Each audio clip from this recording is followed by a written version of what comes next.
So, I mean, I think it's an incredibly brave book because in some ways you're documenting a period that most of us don't remember. And, if you look at it even in terms of the Northeast today, and you look at what's happening in Manipur, it seems Yeah. still far away. It seems at the edge of Yeah. India.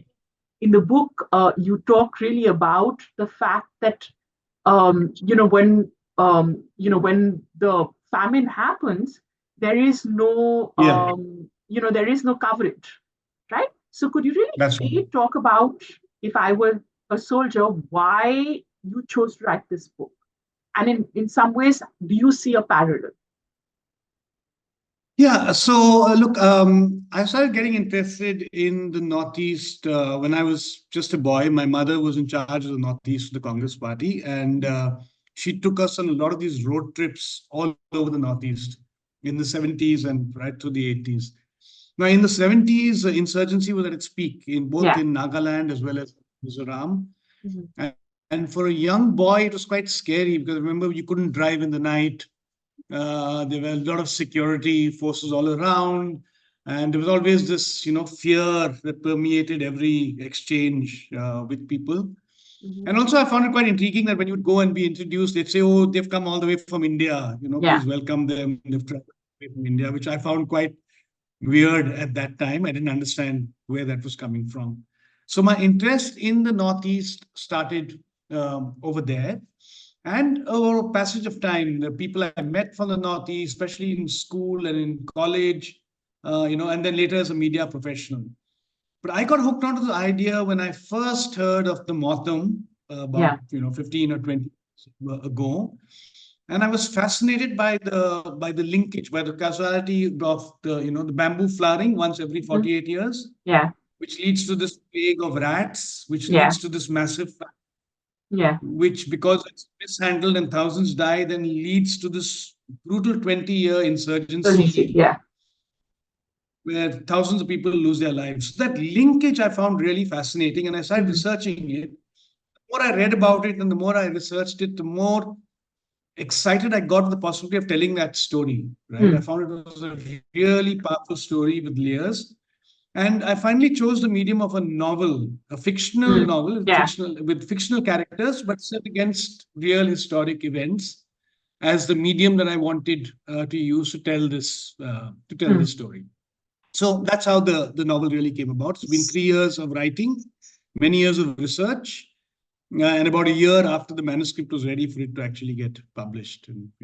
So, I wanted to ask you, you said you've chosen to write it as in the form of a novel, and even then, I think it's an incredibly brave one. But, for someone who does documentary, who is a media professional, where facts at some point of time is sort of, well, at the center of everything that we do, and it's difficult, even, even, even though sometimes facts are stranger than fiction, the leap into fiction is not always Yeah, easy. So I wanted to ask you, yeah. why fiction rather than this just like a documentary sort of non-fiction, incredibly powerful story. Yeah. One is, let me just say about myself, is that I've been writing for over 2 decades. I haven't written a novel, but I've been writing, documentaries, Yeah, non-fiction series, quite a lot of fiction as well yeah. for primetime television over the years, right? So for me, a novel doesn't seem that alien. The transition to writing a novel doesn't seem that alien. It's something I've always wanted to do, but I was searching for a powerful enough story that was layered enough, Hmm. that gave me a space that I thought I understood. And I think all these elements came together with If I Have to Be a Soldier. It was a space I'd been researching for a long time, an idea I'd been researching for a long time. I love the Northeast, traveled extensively. They have some understanding of the dynamics and the politics of the Northeast. Hmm. I'm a Christian, and evangelism is very strong Yeah, in Mizoram. Right, so that was another element, right, that I could yeah. bring from my own personal experience of religion, where I found there was an intersection, so to speak.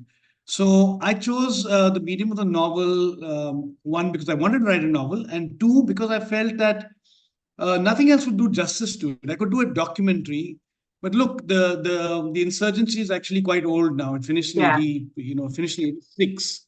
There are very few insurgents who are still alive, and if they are, they're quite old now, right? So to get a perspective, it would seem, therefore, it would seem a little dated, the documentary idea. A non-fiction book, I felt I didn't have the experience and the expertise or the research, the volume of research that would be required. And I think a presence also in Mizoram for a long period of time to be able to dig out enough material that would make that, a worthwhile endeavor.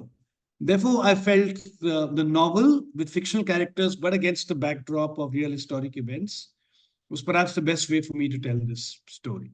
So I think in some ways it's also very much a thriller and a love story. And I wanted to ask you about, you say when we were at Jaipur, we talked about this memory really having got lost about Aizawl being bombed.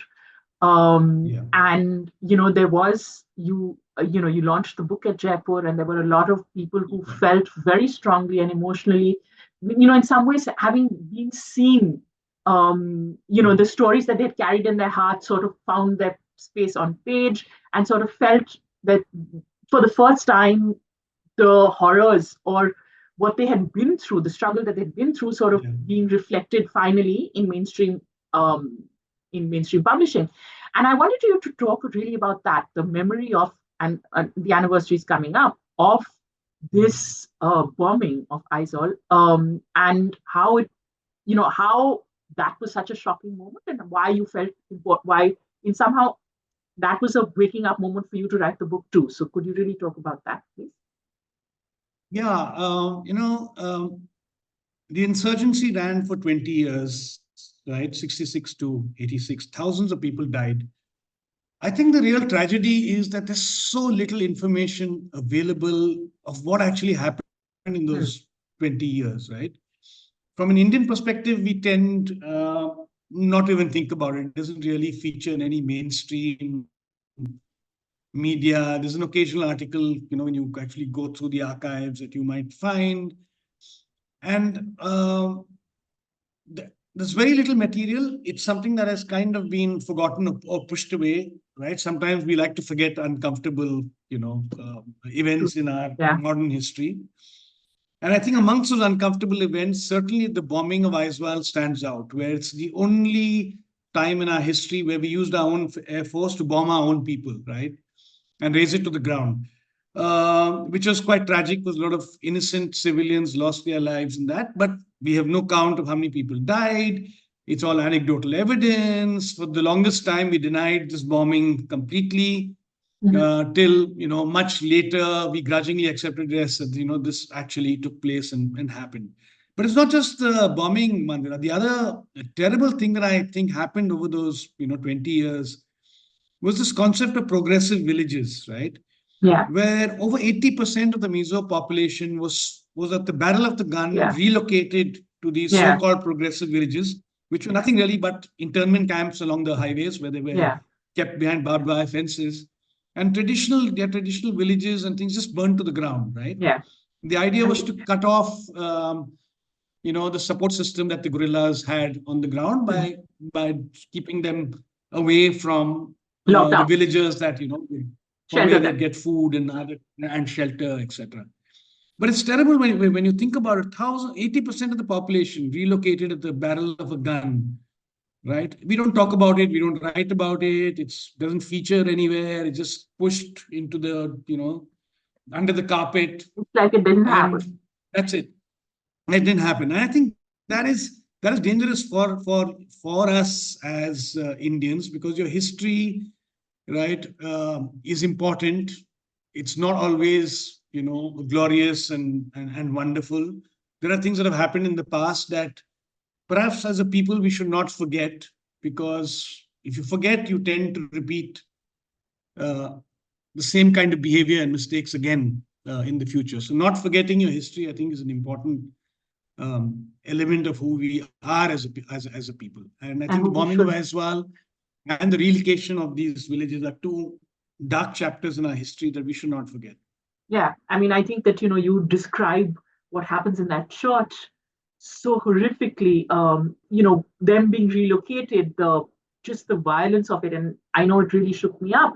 But I also wanted to ask you, we talk about history not repeating itself or remembering uncomfortable truths of our Yeah. past. Do you see a parallel in some ways with what is happening, what happened then, and now what's happening in the Northeast with Manipur, where there isn't, where do you think that in some ways this idea that there is this conflict still burning at the edge of India, and we don't understand it? Yeah, I think if you ask me, the most important commonality between these different incidents is fundamentally a lack of dialogue, right? Mm-hmm. The Mizo insurgency, I think, could have been averted well before 66. There was a lot of resentment, there was anger, they felt they were being taken for granted, their voice was not being listened to, right? But no one really paid attention because, hey, it's some part of the Northeast. We've got other major problems to deal with, right? Much bigger problems that will take care of itself at some later stage. Mm. And that later stage became a 20-year-long insurgency that finally got resolved with us saying, okay, the Indian government conceding the Mizos have a right to an independent state, but within the borders of India. Mm. That could have been done, in the 60s, in the 70s. It didn't need 20 years of an insurgency and so many deaths to arrive at that conclusion that, look, they require their own state. And like many other states have been created, right, in the Northeast. Similarly, now I think, I feel the same. I feel that there is a lack of dialogue. There's a lack of understanding, right? These problems have been simmering for a long time. What we're seeing happening, in Manipur, break out in this massive violence. There's been very little dialogue. There's been very little attempt to get both sides to the table, to sit down, to resolve differences, peacefully. It's only when violence breaks out and you're completely engulfed in this violence that suddenly, the media wakes up and governments wake up, and then everyone's scrambling to try and find solutions, but the damage is already done, right? The fighting and it is so terrible that it will take years and years now to heal the wounds, right, of this last year, 2 years of tension and violence. And I think that is really the tragedy, is that you need to give people an opportunity to be heard, and you need to listen to those voices, not just from a perspective of tokenism, but actually listen, right? Which means engaging in a meaningful dialogue with them. Yeah. I mean, I think that's pretty much at the heart of the book in some ways. And you talk about also, what I think is important, and I think possibly one of the reasons that you chose to do this in fiction, and I don't, is that there are elements, of course, to the story which would have happened, not to the same people, not in the same way, but definitely. But it is also, it in some ways, it's also in a way an attempt to preserve, the voices and the pain of people without necessarily factual evidence, if you know what I mean. If it is, in some ways, it's sort of a oral history through fiction, which I think is important, right? Yeah. And I think, I think that, and you talk about meeting Mizo insurgents and them being very full of life, and talking so passionately, and regretting these 20 years. And as a child, sort of watching that, can you talk really about how that altered the way you saw the world, and must have been definitely at the heart of how you chose to then become a documentary filmmaker and choose to tell these stories, which are sort of lying buried? Yeah. Look, as a child, I didn't really understand these concepts, ideas, to be honest. Okay. I knew that there was trouble. I knew that there'd been violence. I'd listened to conversations and some exposure. At home, because of my mother's work, I'd actually got a chance to meet some former insurgents who had come out of the so-called underground and were in the political mainstream, who would have stories to tell. Some of them would be light-hearted and funny, but there was always this underlying, sadness for the number of years that had been lost and the violence. And I think, without really understanding intellectually, what had happened, I think it was the emotions that I really picked up, the sadness and the energy, the moods, the Just the swings, loss. the feeling of betrayal, the loss, right? A lot of this, I think, is something that I absorbed without fully understanding the intellectual side or the ideological side of, of what had actually happened or transpired. And it was only much later, as an adult, as a filmmaker, as someone involved with the media, when I actually got interested in the subject and started reading about it and searching it. It's only then that these different connecting the emotions that I had experienced and I'd been exposed to earlier in my life, and the factual stuff that had happened, and understanding the why of what had taken place, that it started making sense to me, right? And I think some of that I've tried to express through the means of this novel, right? Especially the emotions, and some of the ideological arguments, without making it. I mean, the intention is not to make it. It's not a political novel in any sense, right? It doesn't take a stand this way or that way. It's basically saying that, look, this is what this is what happens. This is how people are impacted by the violence. This is what happens to regular people who are trying to lead perfectly normal lives, and who get caught up in a swirl of events, and and then their lives get shaped by things that are not entirely in their control. Yeah. So, what did you always know that you would have these characters, Sammy, who would go into the armed forces, Sena, who would be sing? I mean, Martha. Did you always know that these characters? Did they appear to you? I mean, like people like in fiction, did they sort of just come up and this thing, or did you No. pick them up? I think, very good question, because sometimes even I wonder where I conjured up some of these characters because from. sometimes Obviously, they characters have have their own elements lives, of right? real people. That's right. That's right. For example, I'm a first-time novelist, right? So for me, it's been quite a struggle understanding the craft, understanding the form and structure and the art of writing a novel. Very new and unique and different for me. And frankly, I found it very difficult because I'm used to the documentary format, or 50-minute, 1 hour length kind of formats that we typically work with on television and OTT platforms, etc. So it was definitely challenging. So Sani, for example, when I first started writing this novel, it was from the perspective of a priest who sent a Catholic priest who sent to Mizoram. Because there are no Catholics in Mizoram, right? They're Baptists and Presbyterians, and like at the highest level of the Catholic Church, wondering what the hell is going on. Why isn't Catholicism really connecting with people in the Northeast? So this priest is sent to figure out what's going on. And he starts an orphanage. And in the orphanage, there's this Sammy, who's a baby who's left on the doorsteps, right? But somewhere along, right, I'd written quite a bit, maybe, 30, 40,000 words. I didn't quite develop this quite a lot, but I felt it was going nowhere. So I was stuck. Okay. So I scrapped that entire thing. But the character I took out from there was Sammy. The only thing that came out of that 6 months of writing, finally, was this character called Sammy. Was Sammy, who then became the protagonist of this novel that is now come out of it, right? So once I had that, I liked that character. I liked the way I'd shaped him. And he's in this village and he doesn't have friends, and then how he develops a relationship with his other boy who's older than him, who he looks up to as an older brother. And from that naturally flew into Sena. And who's this boy? And what is his background? Which tribe does he come from? What has motivated him? So from there, it just expanded very organically. The characters developed organically from Sammy. But Sammy came out of a totally different novel, right, that I scrapped after writing, for 6 months. So I think that process, it's been a very organic process of developing these characters. There's a certain logical flow to them, and their lives are all interconnected, right? But one thing I was very clear about is I didn't want black and white characters. There's no good and there's no evil. There is no right and there's no wrong. Everyone is fundamentally flawed.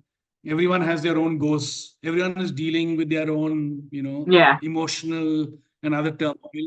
And everyone's fundamentally driven by their own personal Yeah. motivation, self-preservation, call it what you want, and how those things then eventually, Collide. results in conflicts, Yeah. right? And misunderstanding Hmm. and chaos.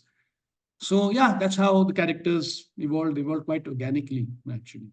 Yeah, I mean, it's something, but it's also takes it. It must have been difficult to have abandoned 30,000 pages. I mean, so clearly there was, but Sammy came out. So I mean, Not pages, words, to be fair. words. To be Sorry, fair, sorry, 40,000 40,000 words. 40,000 words. Yeah, even then. Yeah, it was difficult because, but also very liberating because it taught me, I learned the craft writing that first 30,000 40,000 words, Yeah.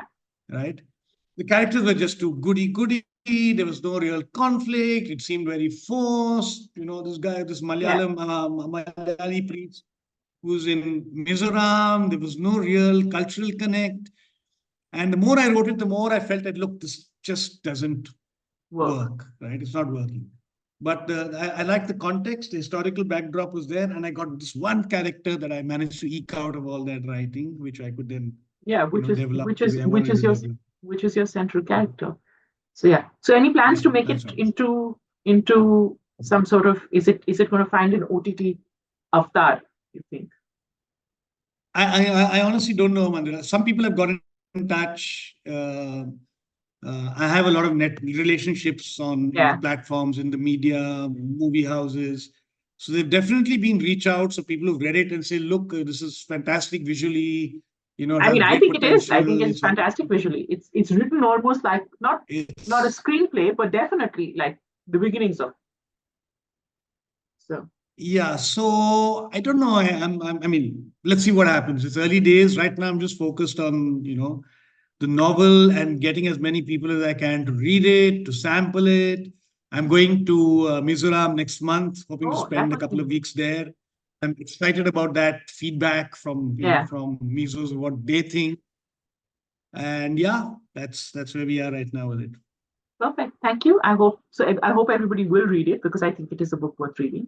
I think it lays out this whole conflict, and I think it tackles our dark chapter pretty well. I can say. Thank you so much.